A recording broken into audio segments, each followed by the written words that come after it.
Hello everyone, welcome back to my channel, Sopo here. Today I am uploading the second part of the Q&A video which I filmed last week and uploaded last week. It's all about the cats, the house update and my trip to Georgia. I filmed it in one rush, but I realized while editing that it was too long, so I uploaded half of it, which I'm going to link over here and also down below in the description. So yeah, I'm just adding this intro part from the future. And now we can start with the Q&A. So the next question, why did you decide to have 2 Russian blue cats? What do you think about getting one more?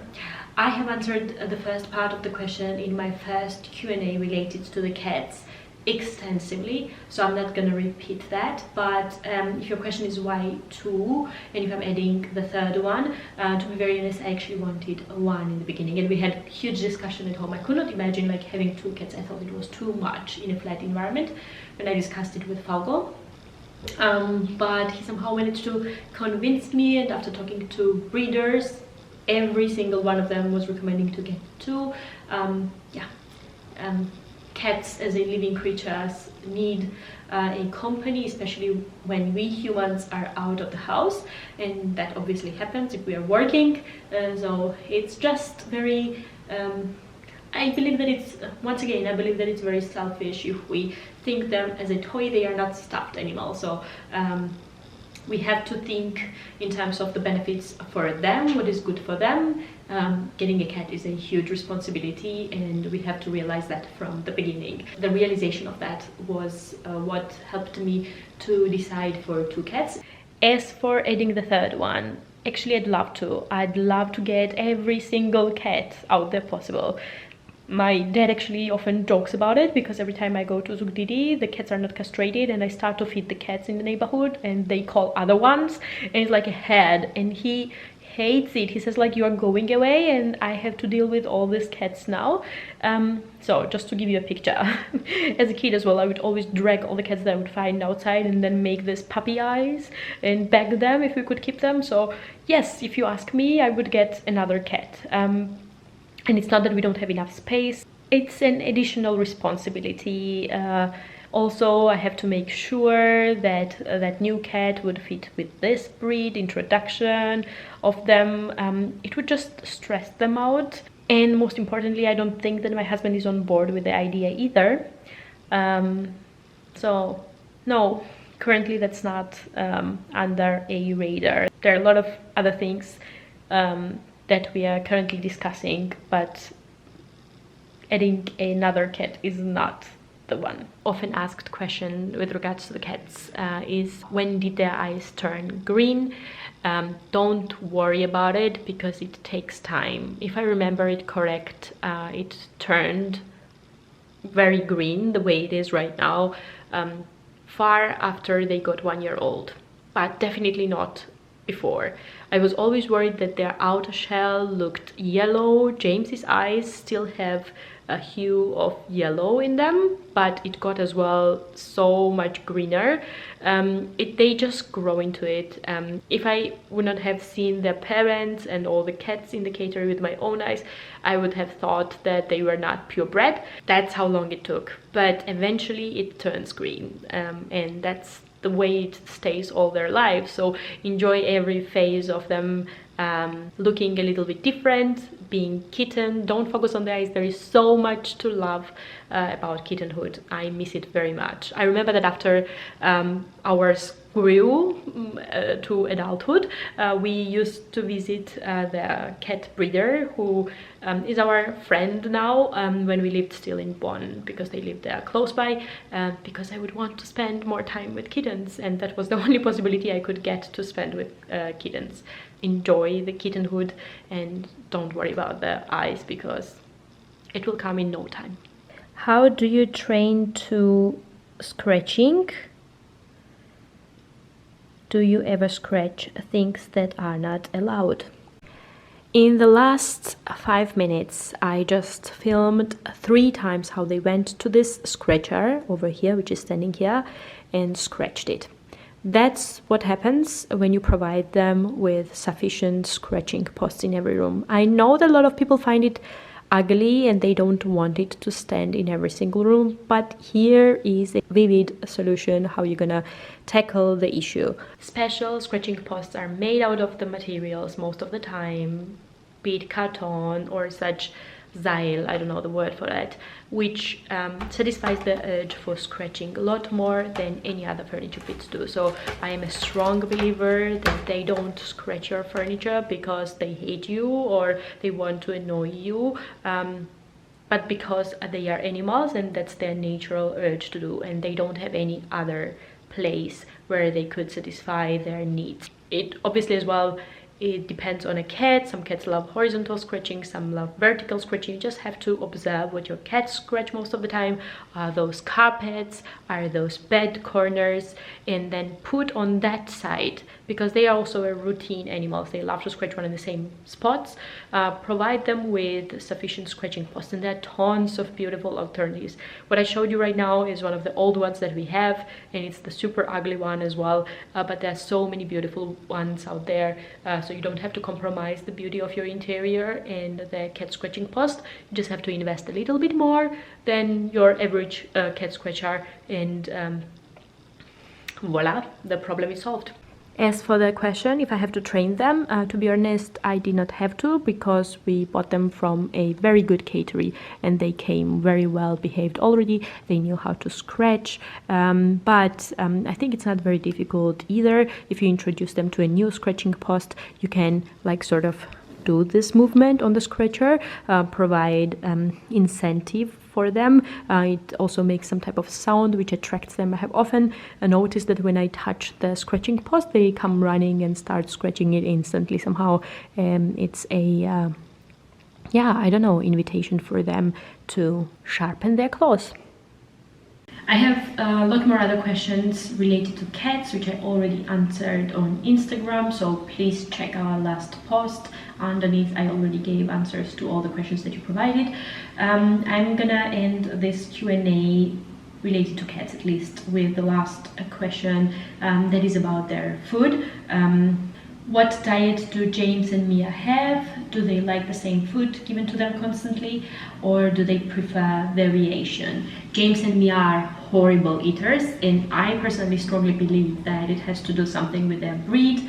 Whatever I have read about the Russian Blues, they are very picky eaters. Generally cats are, but I believe the Russian Blues are especially very bad. But there is huge contribution of mine that they are horrible eaters as well. I don't remember when, but at some point they became very picky, would not eat, and I think we were moving from our first home to another flat, and I just wanted all this to go smooth, and they were meowing just the way they are right now, and it somehow yeah, shakes me to the core, and I cannot deal with that very well. I think this is something that I have to train myself. They have trained me very well to the point that every time they meow, I am ready to jump up and give them something else, and I think that spoiled them very a lot. Currently we are feeding them diverse kind of food like Cosma, Leonardo, Nyam Nyam. There is Wild as well, I think that's how it is called. We also feed Herman, which is a new discovery of mine.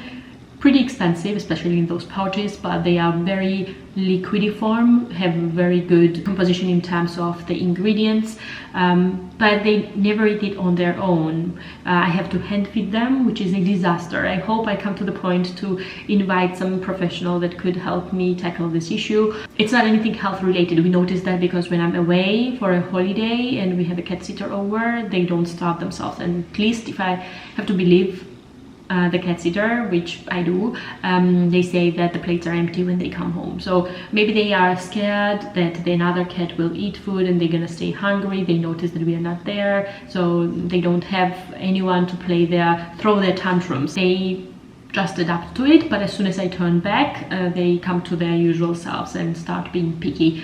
We also feed them some dry food, especially for playtimes in the evening. We have once a day playtime at 10 p.m. Their biological clock is on point.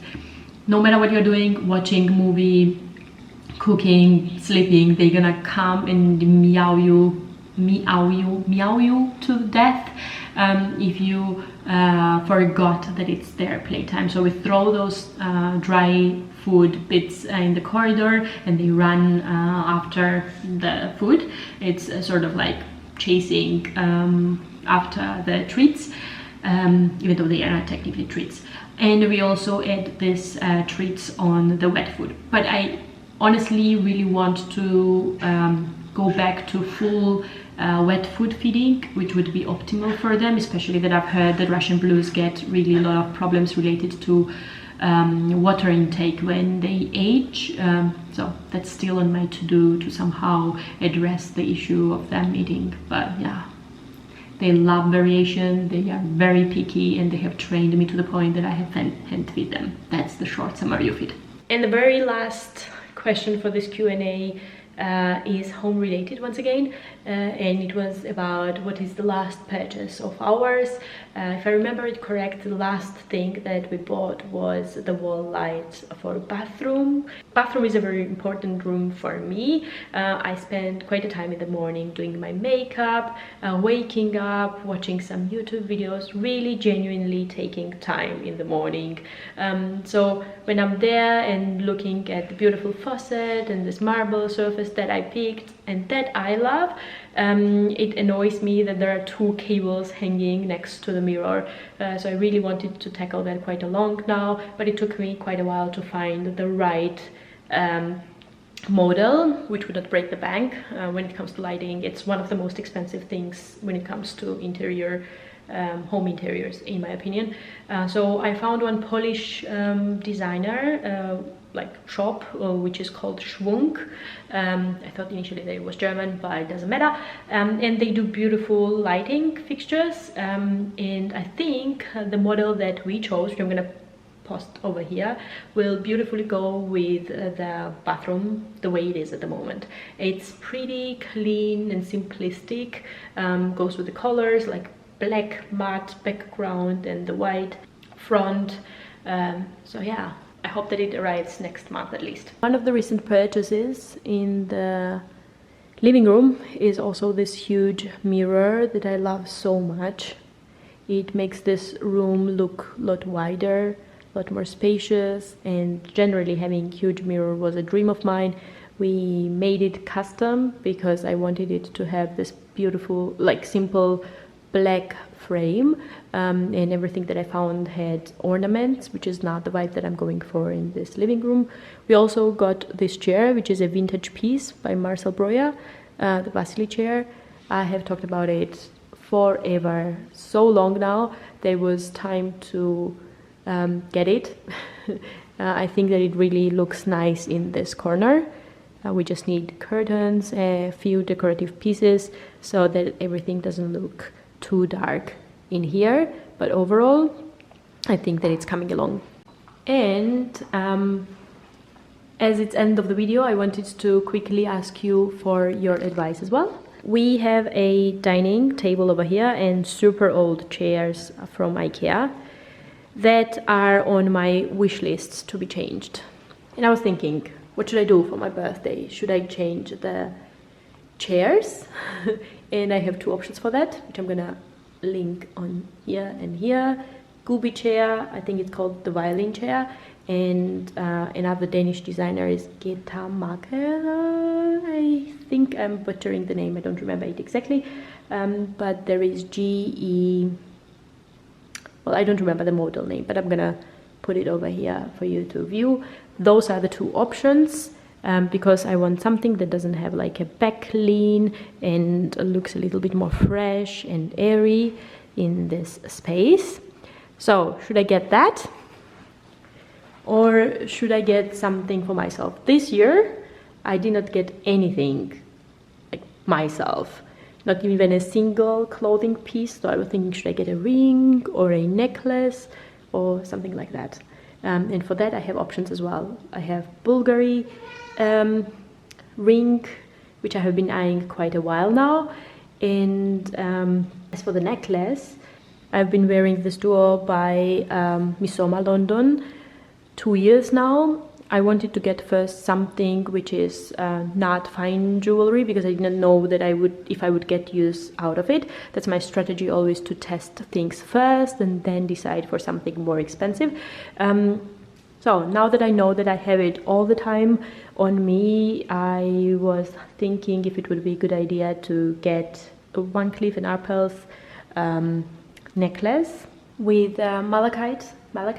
I hope my pronunciation is correct, with the malachite stone, or the one with the blue color, which I don't know the name now. So yeah, as money is limited resource and I can only get one, I am still thinking, what should I do? Please let me know what you would do on my place.